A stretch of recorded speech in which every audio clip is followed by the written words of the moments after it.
السلام علیکم ورحمۃ اللہ وبرکاتہ۔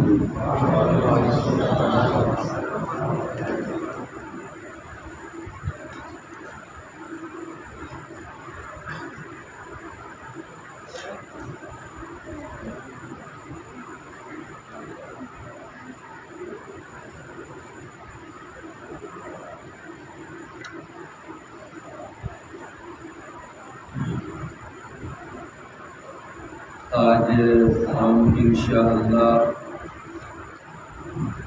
سورۃ الجاثیہ اس کی آیت نمبر 16 تا 18 سبق نمبر 137/37 انشاءاللہ پڑھیں گے۔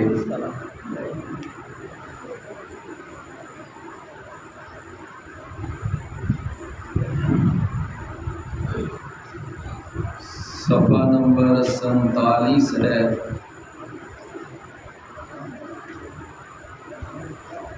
یہ 3-4 سبق بتایا ہے 41 تک، پھر ہم انشاءاللہ نیا سلیبس اور نیا پارہ یعنی 24واں پارہ پھر انشاءاللہ شروع کریں گے، یہ 4 سبق مکمل کرنے کے بعد۔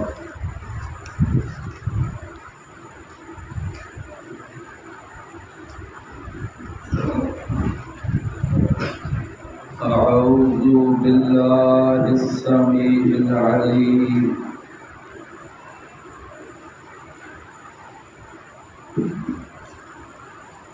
من الشیطان الرجیم من حمزہ ونفخہ ونفثہ۔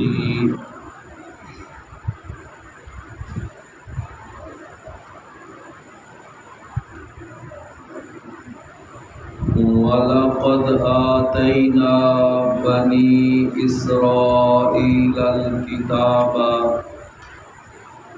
وَالْحُكْمَ وَالنُّبُوَّةَ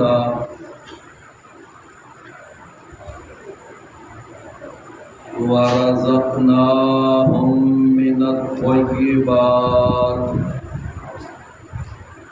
وَفَضَّلْنَاهُمْ عَلَى الْعَالَمِينَ۔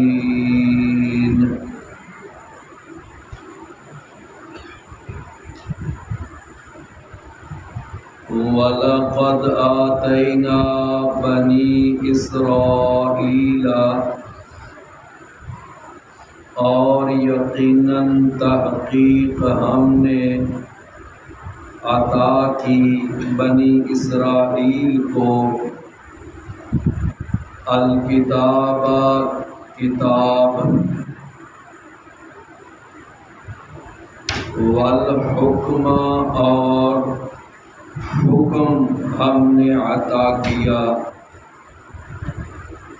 والنبوۃ اور سلسلہ نبوت ہم نے ان کو عطا کیا،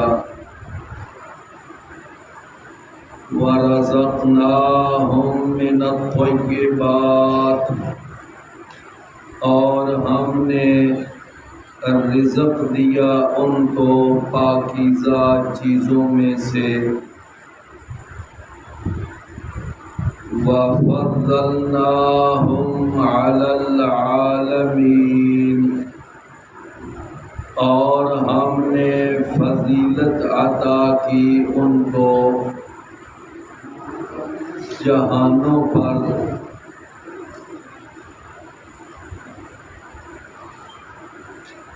یہ جو ابھی ہم نے آیت مبارکہ پڑھی ہے، اس آیت میں اور اس سے اگلی آیت میں اللہ تعالی نے خاص طور پر بنی اسرائیل پر ہونے والے اپنے چند احسانات اور انعامات بیان کیے ہیں۔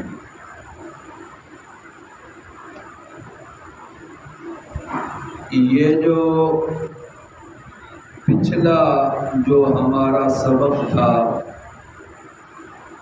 جو 146 پر یہ آیات ہیں، ساتھ ہی دائیں طرف آپ دیکھیں تو وہاں پر اللہ تعالیٰ نے یہ جو فرمایا نا، اللہ الذی سخر لکم البحر لتجری الفلک فیہ بامرہ، یہ جو آیات ہیں، ان آیات کے اندر اللہ تعالیٰ نے اپنی ان نعمتوں کا تذکرہ کیا کہ جو نعمتیں تمام بنی انسان پر وہ اللہ نے نعمتیں عطا فرمائی، یعنی تمام بنی نوع انسان پر جو نعمتیں تھیں ان کا تذکرہ یہ آیت نمبر 12 اور 13 اور 14 ان آیات کے اندر اللہ نے پیچھے فرمایا۔ نعمتوں کا تذکرہ کرنے کا مقصد کیا ہوتا ہے؟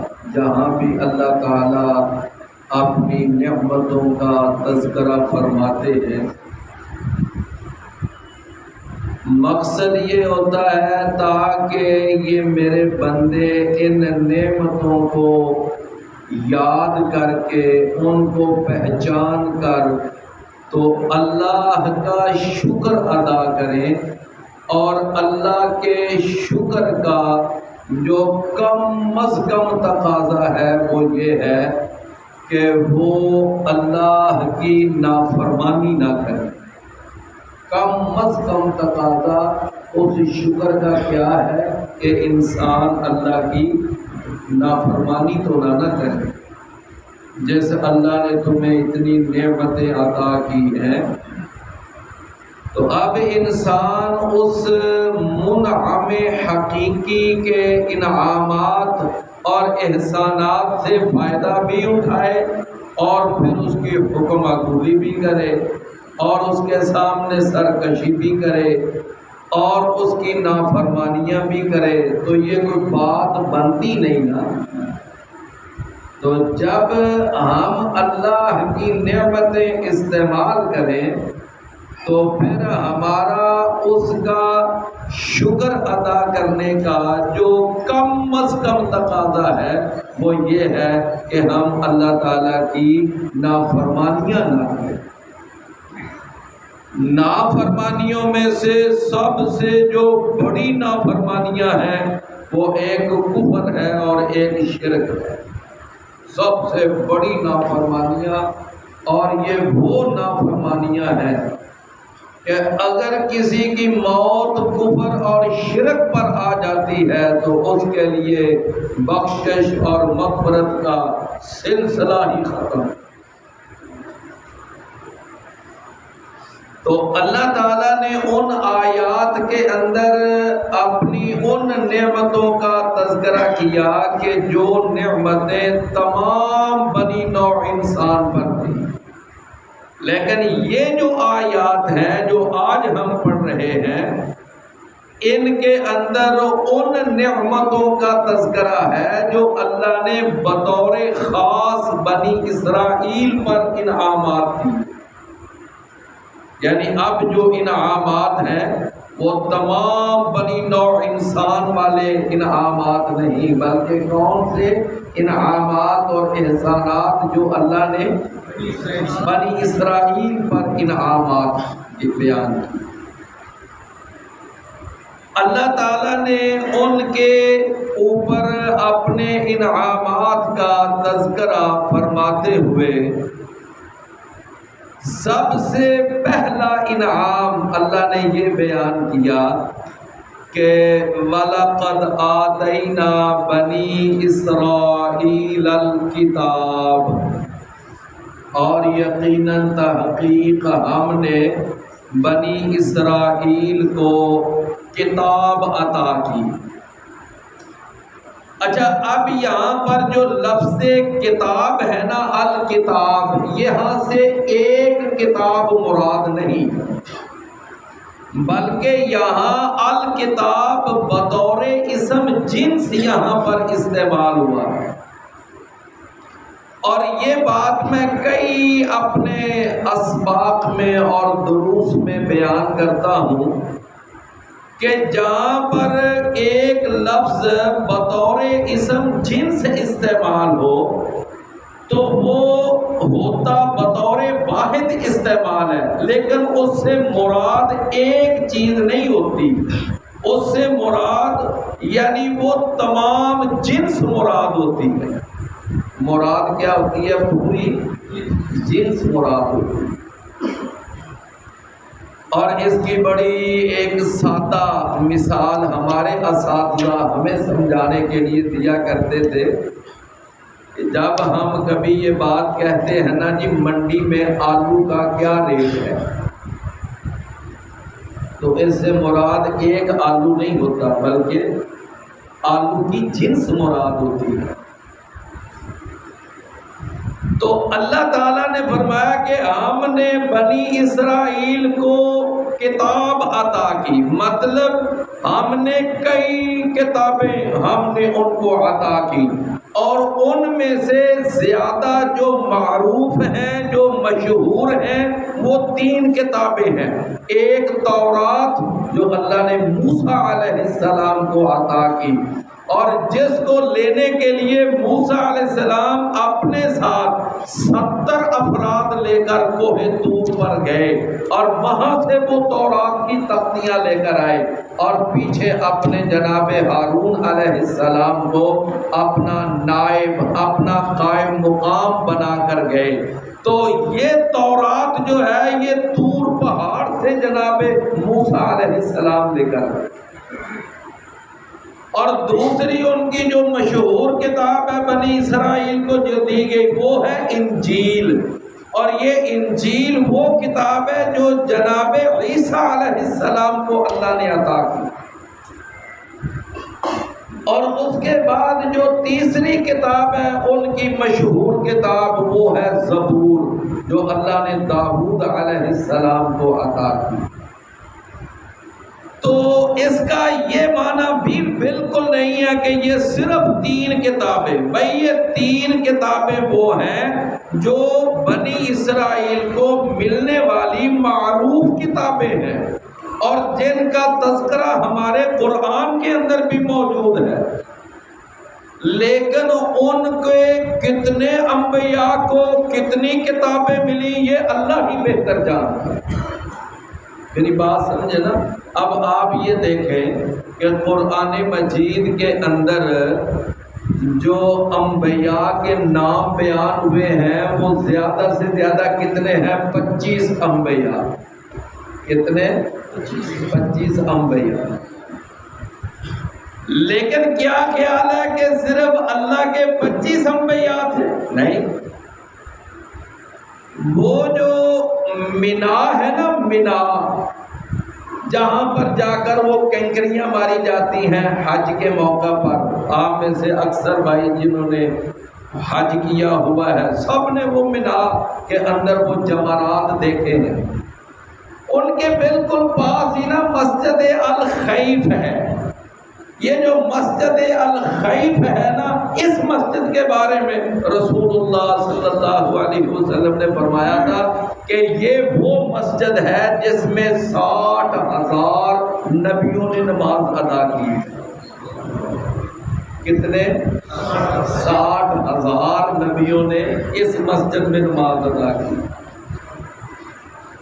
تو مطلب یہ ہے کہ یہ نہیں بات سمجھنی چاہیے کہ جتنے نبیوں کا نام ہمارے قرآن میں آیا ہے بس اتنے ہی نبی ہیں، نہیں، یہ تو اللہ تعالیٰ نے قرآن میں بھی فرمایا نا، منہم من قصصنا علیک ومنہم من لم نقصص علیک، کہ کئی نبیوں کا ہم نے آپ کے سامنے تذکرہ کیا ہے، کئی نبیوں کا نہیں کیا، تو اسی طرح کئی کتابوں کا اللہ نے ہمیں تذکرہ کیا ہے، اور کتنی کتابیں ہیں جن کا اللہ نے تذکرہ نہیں کیا۔ میری بات آپ سمجھ رہے ہیں نا؟ تو الکتاب سے مراد ایک کتاب نہیں، بلکہ کتاب سے مراد ہے جن سے کتاب، وہ جتنی بھی اللہ نے ان کو کتابیں عطا کی، ان کی صحیح تعداد کا صرف اللہ کو علم ہے، ان کی صحیح اور اصل تعداد کا کس کو علم ہے؟ صرف اللہ کو۔ نمبر 2 فرمایا وَلَقَدْ آتَيْنَا بَنِي إِسْرَائِيلَ الْكِتَابَ، اور یقیناً تحقیق ہم نے بنی اسرائیل کو کتاب عطا کی، یہ پہلا احسان۔ دوسرا احسان والحکم، اور ہم نے ان کو حکم عطا کیا۔ میں نے کیا ترجمہ کیا ہے؟ حکم عطا کیا۔ اچھا، اب حکم سے مراد جو ہے نا وہ بلا کیا ہے؟ اس کا بعض مفسرین نے اس کا معنی بیان کیا ہے کہ ہم نے ان کو یعنی فیصلہ کرنے کی ہم نے صلاحیت عطا کی، ہم نے ان کو فیصلہ کرنے کی صلاحیت عطا کی۔ یعنی مطلب یہ ہے کہ اب ذرا غور سے جملہ سننا، کہ ہم نے ان کو یہ حیثیت عطا کی کہ وہ اپنے فیصلے آپ کرتے تھے۔ بات سمجھائی ہے؟ کیا کرتے تھے؟ کہ وہ اپنے فیصلے آپ کیا کرتے تھے، یعنی وہ کسی دوسری کافر قوم کے وہ غلام نہیں تھے کہ جن پر فیصلے مسلط کیے جاتے تھے، بلکہ وہ آزاد، ہم نے ان کو آزادی عطا کی، کہ جب ہم نے آزادی عطا کی تو پھر اس آزادی کا نتیجہ یہ تھا کہ پھر وہ اپنے فیصلے آپ کرنے کی پوزیشن میں تھے۔ کوئی بات سمجھ آئیے نا؟ تو الحکم کا معنی کیا ہے؟ فیصلہ کرنے کی صلاحیت، قوت فیصلہ۔ میرے بھائیوں، آپ جانتے ہیں نا کہ یہ جو بنی اسرائیل تھے یہ پہلے فرعون کی غلامی میں زندگی گزار رہے تھے، فرعون کی غلامی میں، اور فرعون ظالم درندے نے ان پر بڑے بڑے مظالم ڈھائے، ان کی عورتوں کو وہ زندہ چھوڑتا تھا اور ان کے مردوں کو، ان کے بچوں کو وہ قتل کر دیتا تھا، اور بدترین قسم کی غلامی، بدترین غلامی۔ اور قرآن نے اس غلامی کا نقشہ بھی بیان کیا کہ جناب موسیٰ علیہ السلام گئے نا جب فرعون کے پاس، تو ان سے جا کر کہتے ہیں، جب اس نے یہ کہا نا وہ فرعون نے کہ اے موسیٰ آپ تو بھول گیا، میرے سامنے کھڑا ہو کر مجھے ہی للکار رہا ہے اور میری خدائی کا انکار کر رہا ہے، تو میرے احسانات بھول گیا کہ جب تو چھوٹا بچہ تھا اور تو میرے گھر میں پرورش پاتا تھا، تو میرے گھر میں پلا بڑا، اور آج تو میرے سامنے مجھے آنکھیں دکھا رہا ہے۔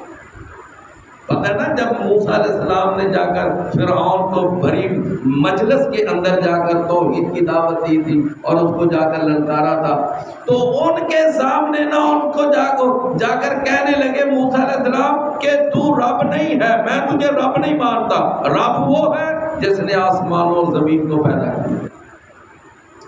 تو وہ کہنے لگا اچھا، وہ ہمارے ہاں ایک پنجابی میں مثال ہے نا کہ ہماری بلی اور ہمیں ہی میاؤں میاؤں۔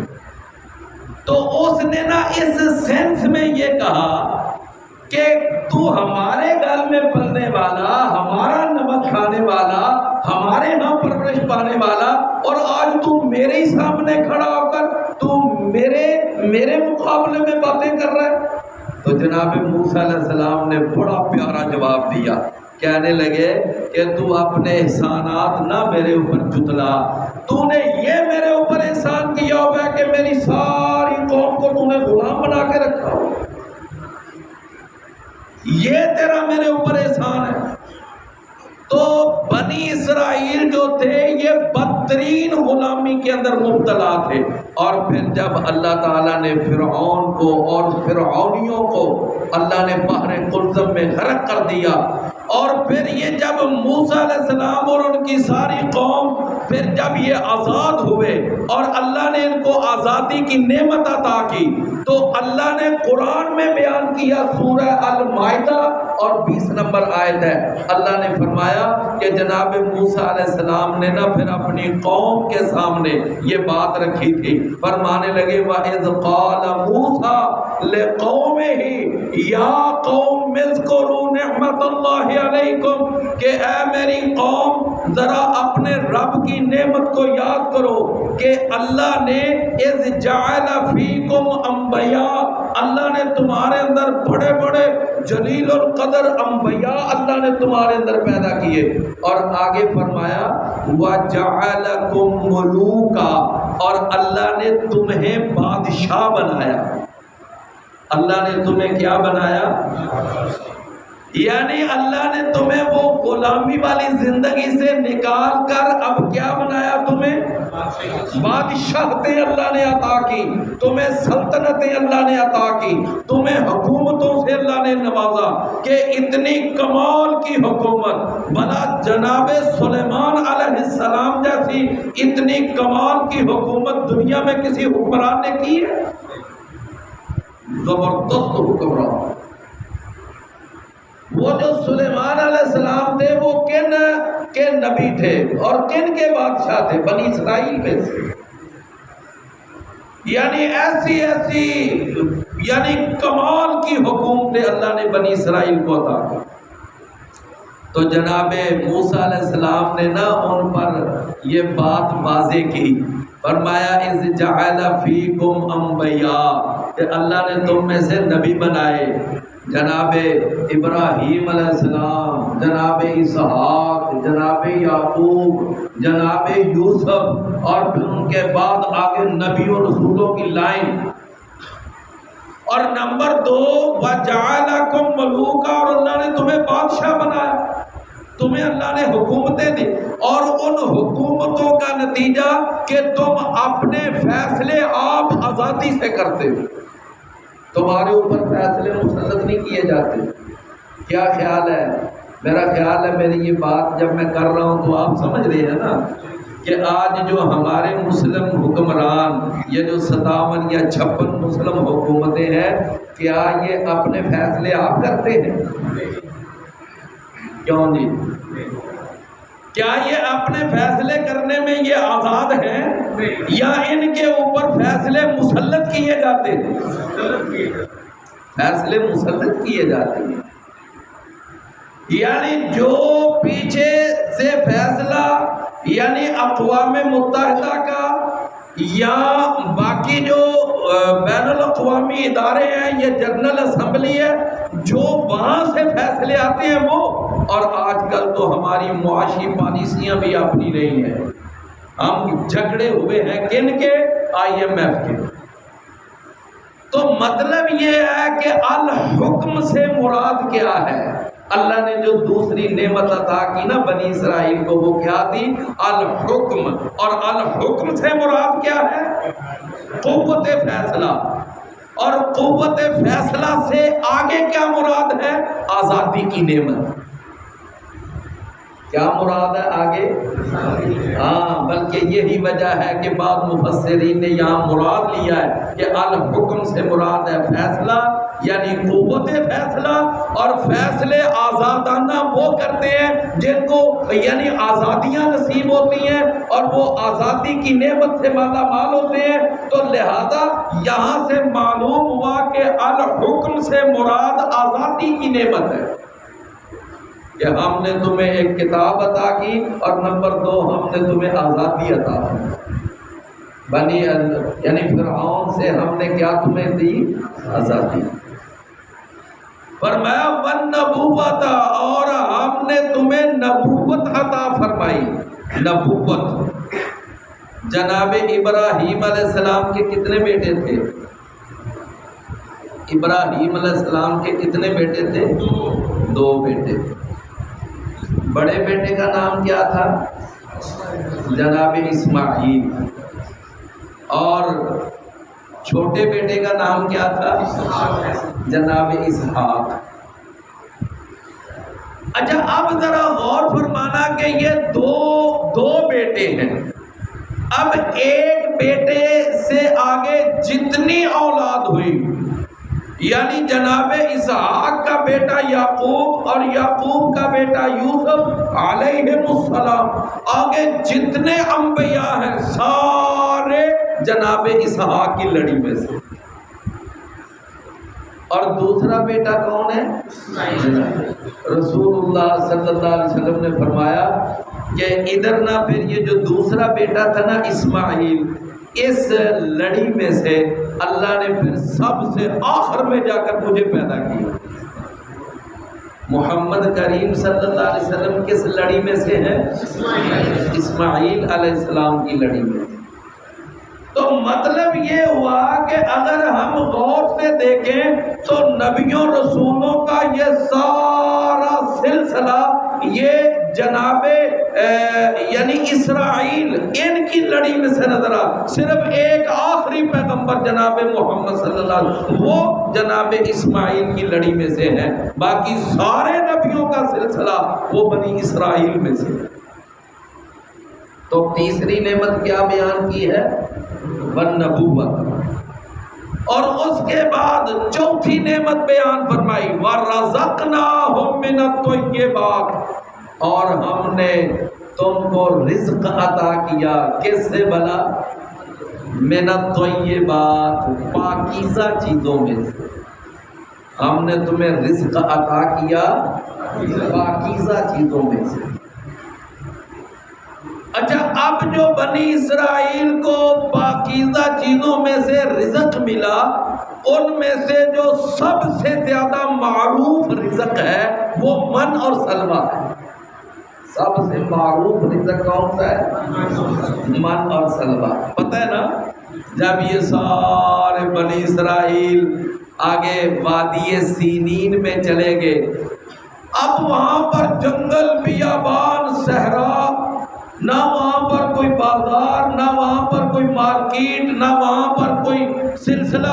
اب اللہ تعالیٰ ان پر یہ من اور سلوہ اتارتا تھا۔ صبح کے ٹائم یہ من آتا تھا، من، اور رات کے ٹائم سلوہ آتا تھا۔ صبح کے ٹائم کیا آتا تھا؟ من۔ اور یہ من ہوتا کیا تھا بھلا؟ من، یہ من جو ہے نا، یہ اصل میں یہ ایک آپ نے دیکھا یہ جو خشک دھنیا نہیں ہوتا، چھوٹا چھوٹا دانا، تو اس سائز کا یہ ایک دانہ ہوتا تھا جو اللہ کی طرف سے صبح صبح ان کے اوپر بڑی وافر مقدار میں نازل ہوتا، اور اس کی ایسی کمال کی اللہ پیکنگ کر کے بھیجتا کہ اس کے اوپر دودھ ہوتا، اندر شہد ہوتا۔ اوپر کیا ہوتا اور اندر شہد۔ اچھا اب اس کو اگر ویسے چبایا جاتا تو کمال اس کا مزہ اور کیا ٹیسٹ، اور اگر اس کو پانی میں مکس کر کے اس کو مشروب تیار کیا جاتا تو وہ ایسا کمال کا مشروب تیار ہوتا کہ جس میں دودھ بھی ہوتا اور جس میں شہد بھی ہوتا۔ یہ کب نازل ہوتا؟ صبح کے ٹائم۔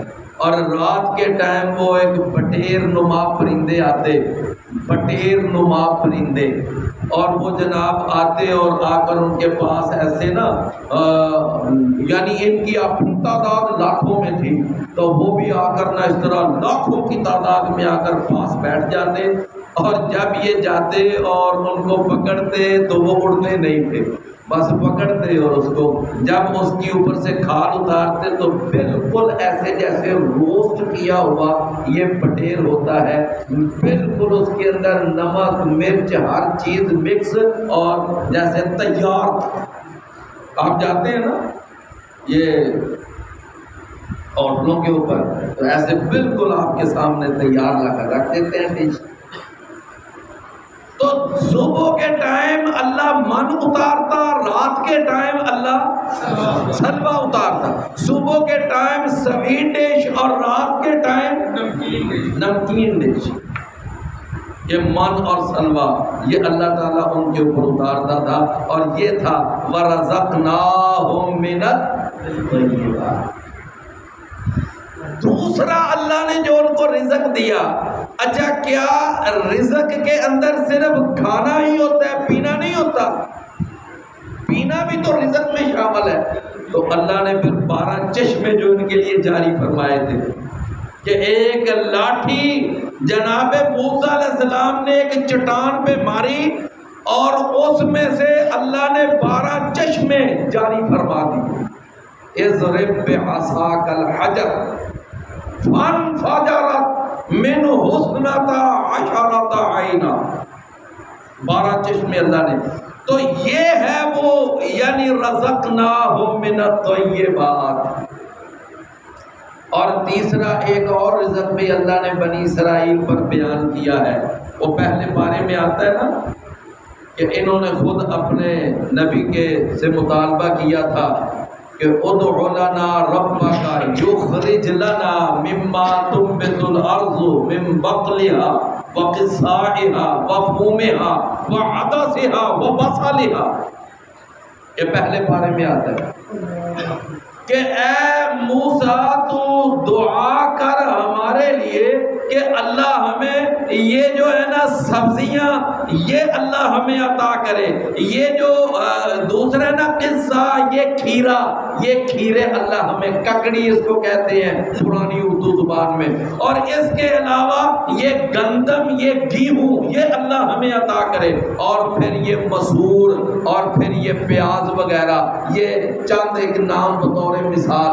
تو اللہ سے کہے یہ ہمیں زمینی پیداوار یہ ہمیں عطا۔ اللہ تعالیٰ نے فرمایا ٹھیک ہے، ان سے کہو کاشتکاری کریں اور جا کر زمین میں سے یہ ساری چیزیں نکالیں۔ تو یہ بھی ایک رزق حسن طیبات۔ تو اللہ تعالیٰ نے فرمایا کہ بنی اسرائیل پر ہمارا سب سے پہلا احسان کیا تھا؟ الکتاب۔ اور دوسرا احسان کیا تھا؟ الحکم۔ اس سے کیا مراد ہے بھلا؟ آزادی۔ اس سے کیا مراد ہے؟ آزادی۔ اور تیسری چیز وہ کیا ہے؟ النبوت، سلسلہ نبوت۔ اور چوتھی چیز کیا ہے؟ وَرَزَقْنَاهُم مِّنَ الطَّيِّبَاتِ، ہم نے ان کو پاکیزہ رزق دیا۔ ہمارے نبی کریم صلی اللہ علیہ وسلم کے بارے میں بھی قرآن کہتا ہے نا کہ یحل لهم الطیبات ویحرم علیہم الخبائث، کہ ہم نے یہ نبی بھیجا تاکہ تمہیں بتائے کہ تمہارے لیے پاکیزہ چیزیں حلال ہیں اور تمہارے لیے گندی چیزیں حرام ہیں۔ پاکیزہ چیزیں کیا ہیں؟ حلال، سمجھے نا؟ یہ پاکیزہ چیزیں حلال ہیں۔ سگریٹ کو کوئی پاکیزہ چیزوں میں شامل کرے گا؟ سگریٹ یہ طیبات میں سے ہے یا خبائث میں سے ہے جی؟ خبائث میں سے۔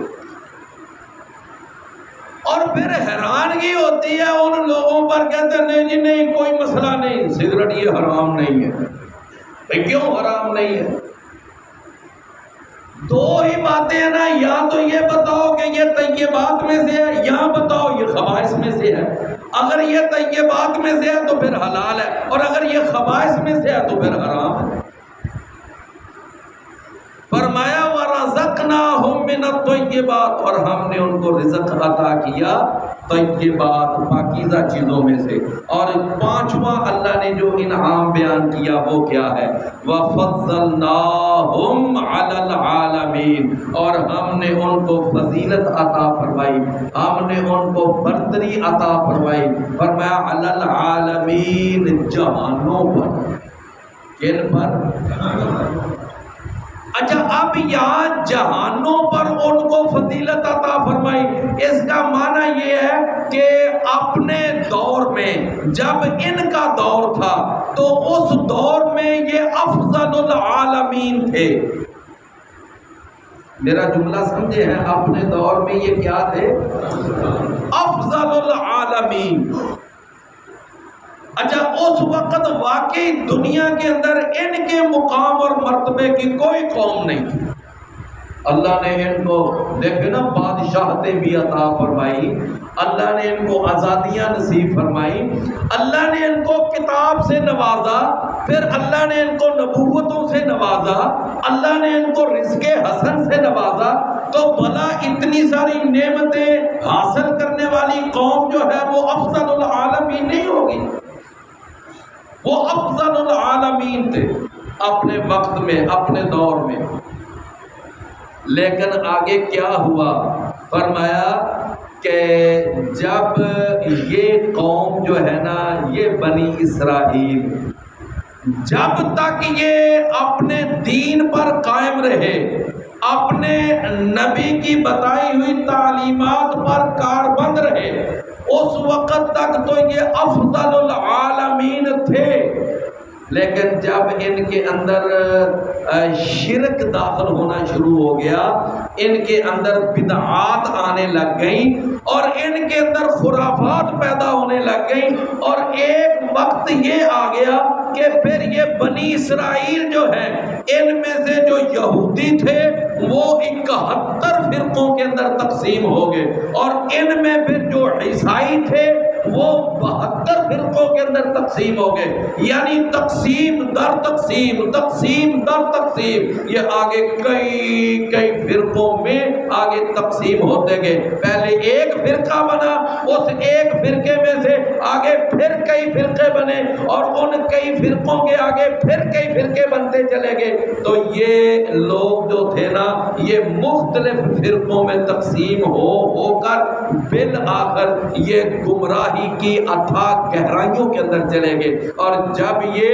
گمراہی کی اتھاہ گہرائیوں میں چلے گئے تو پھر اللہ نے ان سے وہ افضل العالمین کا شرف اللہ نے واپس لے لیا۔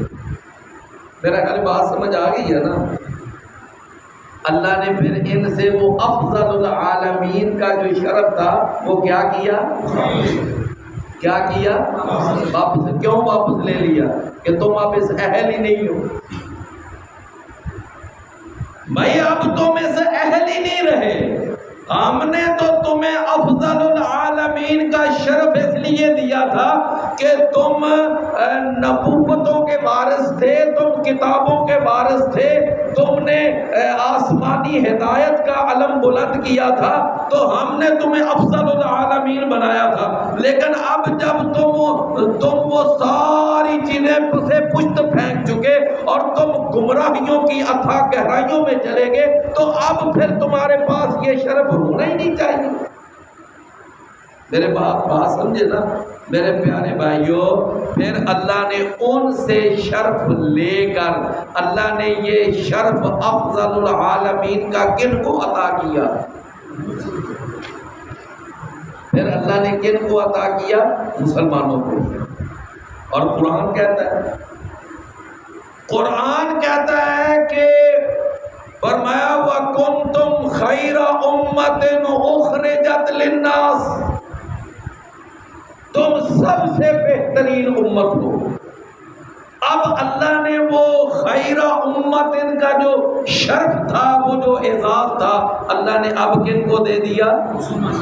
ہے جی، مسلمانوں کو۔ اگر آپ ذرا توجہ سے ایک بات سنیں تو ذرا ایک بات کو ذرا غور سے سمجھنا۔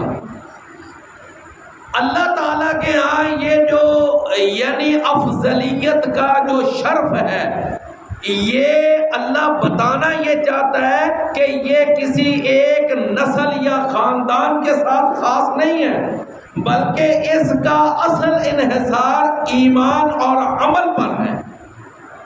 کس پر ہے؟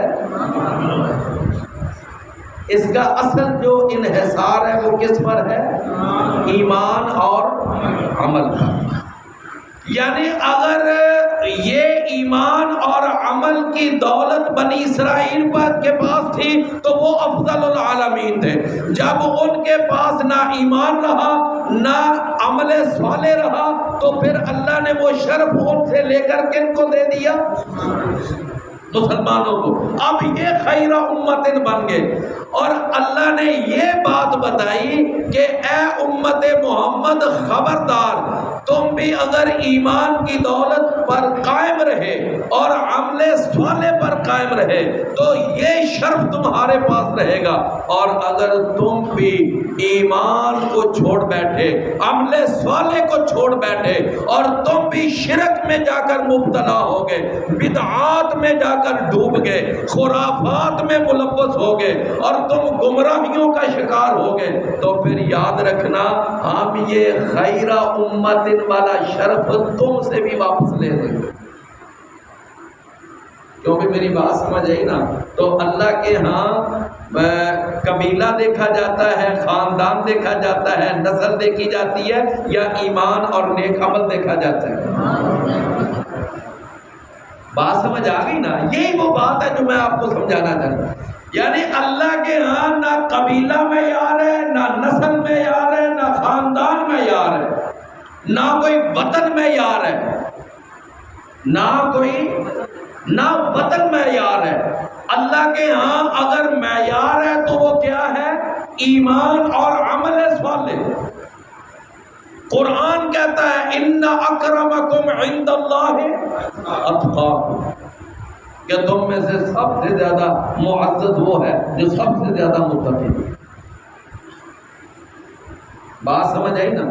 تو فرمایا وَفَضَّلْنَاهُمْ عَلَى الْعَالَمِينَ، اور اس کے بعد اللہ نے فرمایا وَآتَيْنَاهُمْ بَيِّنَاتٍ مِّنَ الْأَمْرِ، اور ہم نے پھر ان کو عطا کیے واضح دلائل، من الامر، دین کے معاملے میں۔ ہم نے ان کو دین کے معاملے میں کیا عطا کیے؟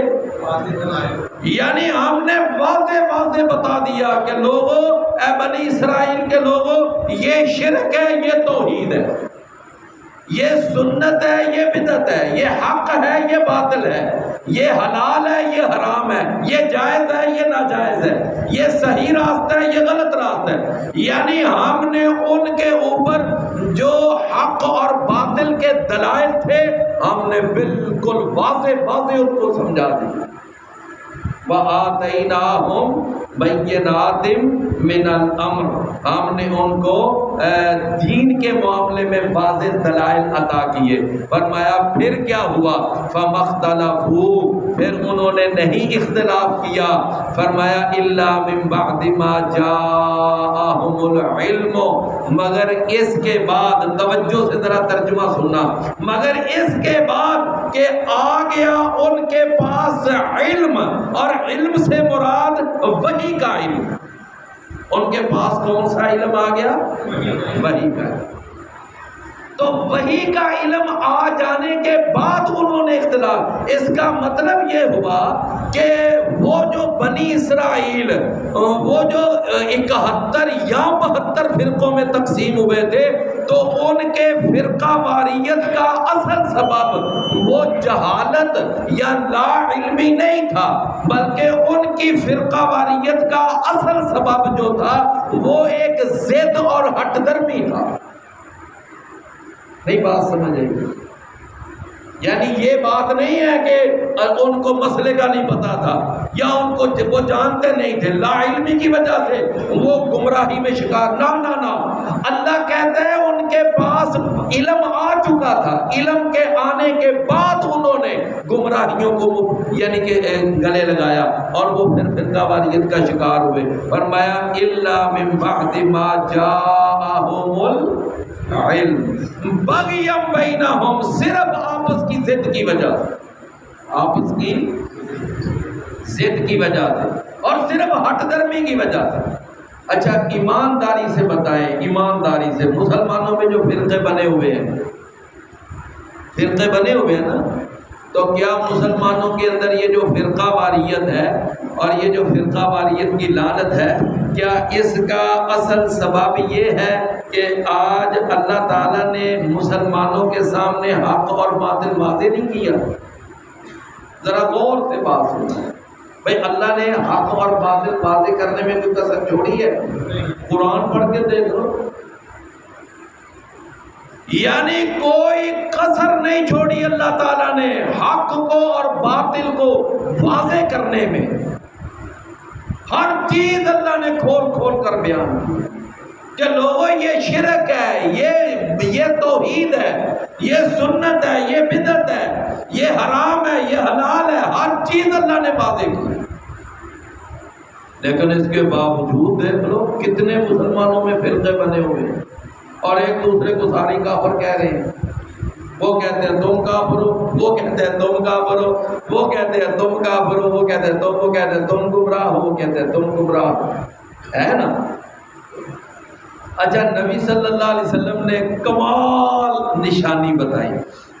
آپ نے فرمایا کہ یہودی 71 فرقوں میں تقسیم ہوئے اور عیسائی 72 فرقوں میں تقسیم ہوئے. یہ مشکات کے اندر یہ حدیث آپ کو ملے گی. اور آپ نے فرمایا کہ میری امت 73 فرقوں میں تقسیم ہو جائے گی. اور 73 سے مراد 73 کا عدد نہیں بلکہ مراد یہ ہے کہ یہود و نصارہ سے بھی یہ ایک ہاتھ آگے جائیں گے، ان سے بھی زیادہ ان میں فرقے بنیں گے. اور نبی صلی اللہ علیہ وسلم نے فرمایا کلہم فی النار. کیا فرمایا؟ کلہم فی النار. وہ ساری جہنم میں جائیں گے. اللہ اکبر. اور آگے پتہ ہے کیا فرمایا؟ الا واحدہ. اللہ کا معنی کیا ہوتا ہے؟ سوائے. اور واحدہ کا معنی کیا ہوتا ہے؟ سوائے. رسول اللہ صلی اللہ علیہ وسلم سے پوچھا گیا کہ اللہ کے نبی اس ایک کی کوئی علامت کوئی نشانی تو بتا دیں. آپ نے فرمایا بڑی موٹی نشانی ہے. وہ کیا؟ ما انا علیہ و اصحابی. موٹی علامت یہ ہے کہ جن کا عقیدہ، جن کا عمل، جن کی نماز، جن کا روزہ، جن کا حج، جن کا عمرہ، جن کا رہن سہن، جن کی بود و باش وہ میرے اور میرے صحابہ کے مطابق ہوگی نا، وہ حق پر ہے اور وہ جنت میں جانے والا ہے. رسول اللہ صلی اللہ علیہ وسلم نے باقی فرمایا سارے گمراہ اور سارے جہنم میں جائیں. کوئی کسر چھوڑی ہے رسول اللہ صلی اللہ علیہ وسلم نے بات واضح کرنے میں. لیکن اب تو یہ ضد چل رہی ہے، ضد چل رہی ہے. یہ سب ضد کی وجہ سے فرقے بنے ہوئے. فرمایا بغیم بینا ان ربک یقضی بینہم. بے شک تیرا رب فیصلہ کرے گا ان کے درمیان. یوم القیامہ. کب فیصلہ کرے گا؟ دنیا میں تو کوئی طاقت نہیں فیصلے کر سکتی. چھوٹے موٹے وقتی طور پر الائنس بنا لو، اتحاد بنا لو، ایک دوسرے کو ایک اسٹیج پر اکٹھے کر لو. وہ ایک چھوٹا سا ٹیمپریری سا معاملہ ہوتا ہے. لیکن کیا ہے؟ لیکن اصل فیصلہ کہ ان میں سے حق پر کون ہے، باطل پر کون ہے، ضد پر کون اڑا ہوا ہے، صحیح راستے پر کون چل رہا ہے، یہ فیصلہ کون کرے گا؟ اللہ. اور کب کرے گا؟ قیامت کے دن. فرمایا فیما کانوا فیہ یختلفون، کہ جس بارے میں وہ اختلاف کیا کرتے ہیں. اللہ نے فرمایا کہ وہ اختلاف کرتے کرتے فرقہ واریت میں مبتلا ہوتے ہوتے بالآخر گمراہی کی بڑی دور گہرائیوں میں چلے گئے. پھر ہم نے کیا کیا؟ ثم جعلناک علی شریعۃ من الامر. پھر ہم نے اے نبی صلی اللہ علیہ وسلم ہم نے آپ کے اوپر وحی کا نزول شروع کیا. ہم نے آپ کو نبوت و رسالت کا تاج پہنایا. ہم نے آپ کو ایک واضح راستہ قرآن اور حدیث کی شکل میں عطا کیا. ثم جعلناک، پھر ہم نے آپ کو ہم نے گامزن کر دیا علی شریعت، ایک واضح راستے پر، من الامر، دین کے معاملے میں. فتبعھا، اے نبی تو اس راستے کی پیروی کر. ولا تتبع اہواء الذین لا یعلمون، اور تو ان لوگوں کے خواہشات کی پیروی نہ کر کہ جو جانتے ہی نہیں.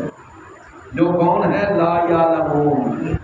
لا یعلمون کے راز ان کی خواہشات کی پیروی تم نے نہیں. اب وہ لا یعلمون کون ہے بھلا؟ وہ جو لا یعلمون ہے، اللہ کہہ رہے ہیں نا کہ اے نبی تو نے لا یعلمون لوگوں کی خواہشات کی پیروی نہیں کرنی ہے۔ وہ لا یعلمون نمبر 1 تو یہودی، نمبر 2 عیسائی، نمبر 3 مشرکین مکہ،